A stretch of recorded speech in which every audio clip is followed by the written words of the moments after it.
अस्सलाम वालेकुम, कैसे हैं आप सब। तो आज हम स्टार्ट करने जा रहे हैं एक्सरसाइज 3A का क्वेश्चन नंबर 5। तो मेरे पास ये थिंक न्यू सिलेबस मैथमेटिक्स की बुक 2 है और उसका ये चैप्टर नंबर 3 चल रहा है। मैंने इस चैप्टर के नेम से एक सेपरेट प्लेलिस्ट भी बनाई हुई है, उसका लिंक नीचे डिस्क्रिप्शन में गिवन है, ताकि आप लोगों को इस चैप्टर से रिलेटेड तमाम सोल्यूशंस एक जगह पर आसानी से इसी प्लेलिस्ट में मिल सकें।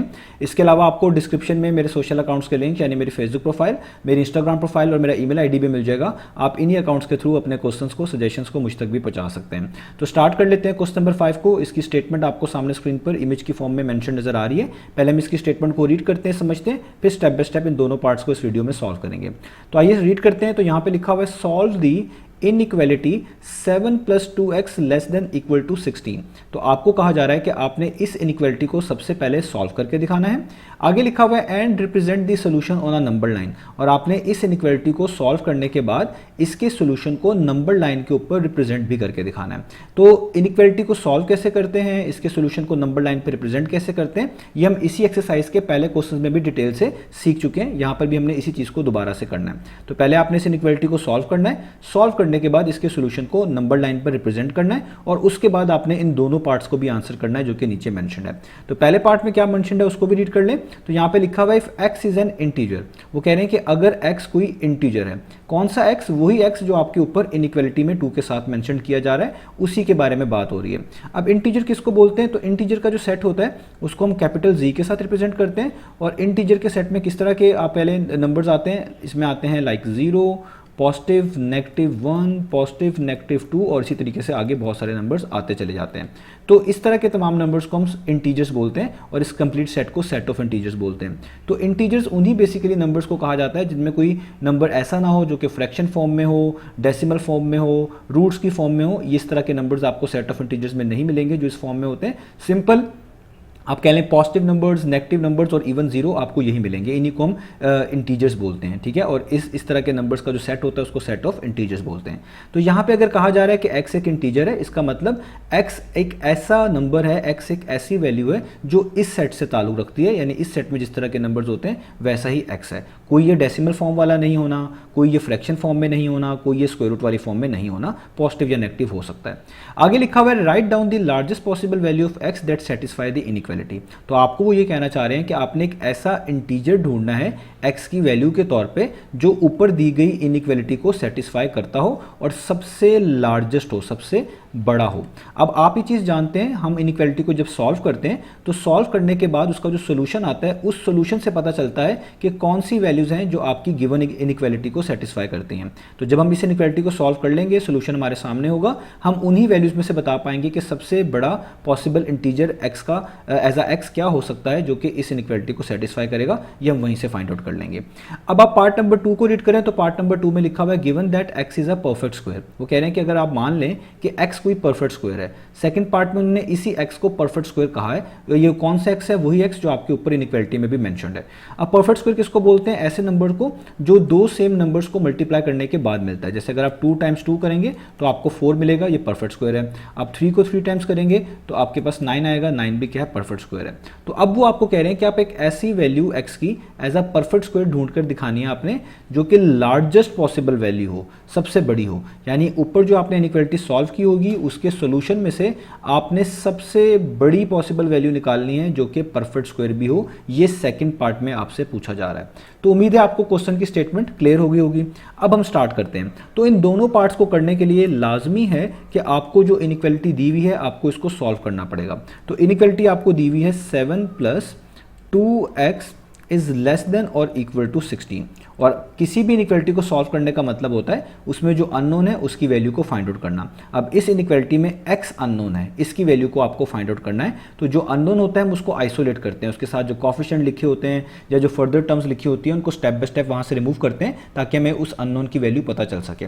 तो मैं 7 + 2x को और बेहतर फॉर्म में लिख लेता हूं ताकि हमारे लिए चीज़ों को हैंडल करना, समझना और भी आसान हो जाए। तो आप टर्म्स को आगे पीछे करके लिख सकते हैं। बस इस चीज़ का ख्याल रखें कि जिस टर्म को भी आप पहले या बाद में लिख रहे हैं उसके जो पीछे साइन है वो उसके साथ मेंशन करें। जैसे मैं चाहता हूं मैं 2x वाली टर्म को पहले लिख लूं तो 2x के पीछे प्लस लिखा हुआ है तो मैं लिख लूंगा यहां पे +2x और यहाँ पे 7 बच गया, 7 के पीछे कोई साइन नहीं है, जिसके पीछे कोई साइन ना हो आप प्लस ही कंसिडर करते हैं, तो मैं यहाँ पे लिख लूँगा +7।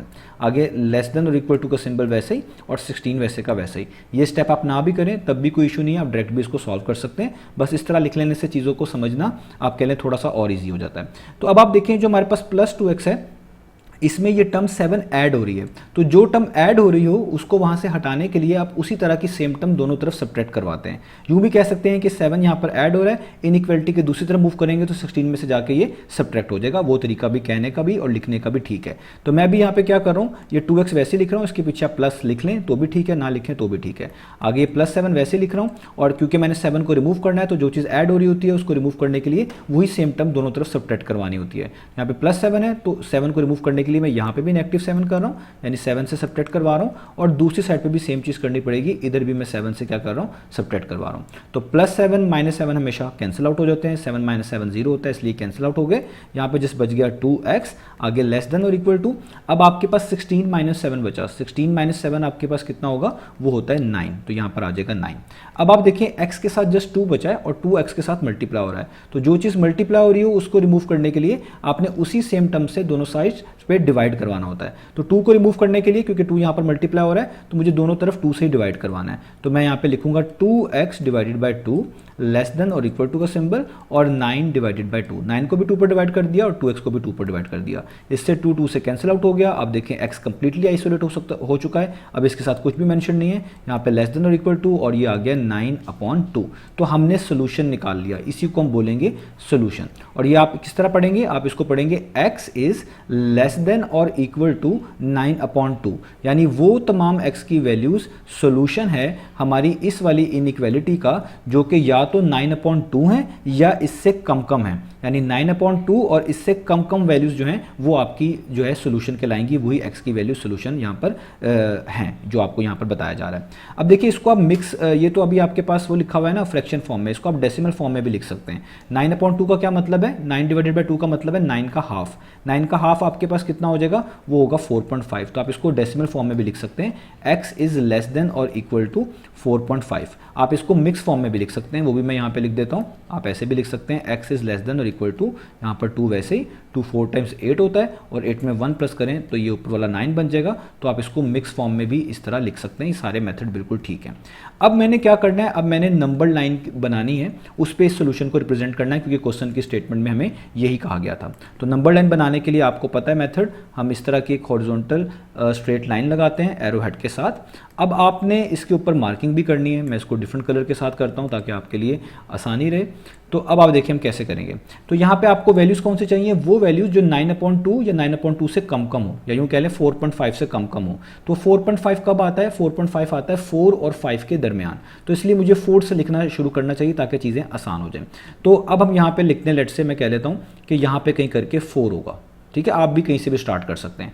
अब आपने स्पेस सेलेक्ट करनी है, मेरे पास यहाँ पे स्मॉल बॉक्स है, मैं स्मॉल बॉक्स के मुताबिक स्पेस सेलेक्ट कर रहा हूँ, आप अपने रूलर के मुताबिक करेंगे। तो मैं 10 स्मॉल बॉक्स जो है ना छोड़कर अकेले नेक्स्ट मार्किंग कर रहा हूँ। तो 1 2 3 4 5 6 7 8 9 और 10, यहाँ पे मैं लिख रहा हूँ 5, क्योंकि 4 के राइट साइड पे वैल्यूज इंक्रीज करेंगी। फिर आगे 1 2 3 4 5 6 7 8 9 और ये 10, यहाँ पे आएगा 6। बस यहाँ तक वैल्यूज़ काफ़ी हैं। अब 4 के लेफ्ट साइड पे भी लिख लेता हूँ, यहाँ पे वैल्यूज़ डिक्रीज करेंगी। तो 1 2 3 4 5 6 7 8 9 और ये 10, तो यहाँ पर आएगा 4 से पीछे तो वैल्यूज़ कम होंगी, 4 से पहले क्या आएगा इधर लेफ्ट पर 3। आगे 1 2 3 4 5 6 7 8 9 और ये 10, और यहाँ पे आ जाएगी आपके पास 2। और आगे भी आप लिख सकते हैं, वो भी काफ़ी है, लिख लें तो भी ठीक है, ना लिखें तो भी ठीक है। कुछ वैल्यूज़ होनी चाहिए 2 से 3, वो काफ़ी होती हैं। अब आप देखिए 4.5 कहाँ पर होगा, या 9/2 आपके लिए कहाँ पर होगा। जाहिर बात है 4.5 होगा 4 और 5 के दरमियान, तो ये 4 और 5 के दरमियान होगा। अब 4.5 बिल्कुल सेंटर है, यानी 4 और 5 का जो मिड होगा वही बेसिकली 4.5 होगा, क्योंकि आप यहाँ पे भी देख सकते हैं 9/2 का मतलब है 9 का हाफ हुआ हुआ है, और 9 का हाफ कितना है 4.5। तो 4.5 हमेशा 4 और 5 के बिल्कुल सेंटर में आएगा, मिड में आएगा। तो आपने जो टोटल स्पेस छोड़ी हुई है इसका हाफ कर दें, वहीं पे 4.5 होगा।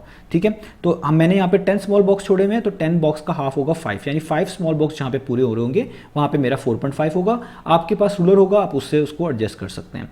तो 1 2 3 4 5 यहाँ पे 5 स्मॉल बॉक्स पूरे हुए, तो मैं यहाँ पे लिख सकता हूँ कि मेरे पास वैल्यू होगी 9/2, जिसको हम 4.5 भी लिख सकते हैं। तो जो वैल्यू आपको मिल जाती है, आपको पता है आपने एग्जैक्टली उसके ऊपर एक इस तरह का सर्कल बनाना होता है। इस सर्कल को आप शेड भी करते हैं, अगर लेस देन और इक्वल टू का सिंबल हो या ग्रेटर देन और इक्वल टू का सिंबल हो, जिसका मतलब होता है आप इस वैल्यू को भी काउंट कर रहे हैं। क्योंकि यहाँ पे ये लेस देन और इक्वल टू है तो आप इसको शेड भी करेंगे, अदरवाइज आप इसको शेड ना करते। ये मैंने कर लिया।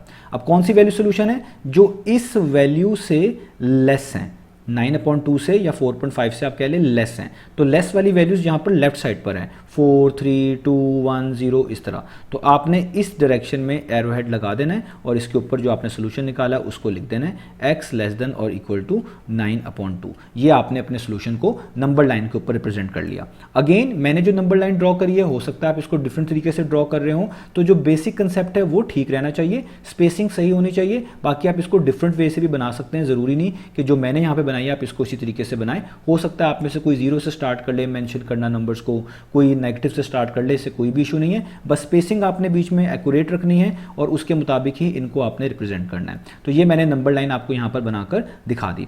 अब हम इनके पार्ट्स को आंसर करते हैं। तो देखिए पहले पार्ट में क्या था, पहले पार्ट में कहा था कि आपने x की एक वैल्यू इंटीजर ढूंढनी है जो कि सबसे बड़ी हो और आपकी इनइक्वालिटी को सेटिस्फाई करती हो। अब इनइक्वालिटी को सेटिस्फाई करने वाली वही वैल्यूज होती हैं जो सोल्यूशन का पार्ट होती हैं। यानी जो मैंने एरो हेड लगाया हुआ है 9/2 से लेकर सारी वैल्यूज जो पीछे की तरफ जो कम वैल्यूज हैं वो आ रही है, सारा का सारा सोल्यूशन है। इसमें आपने इंटीजर ढूंढना है सबसे बड़ा कौन सा है।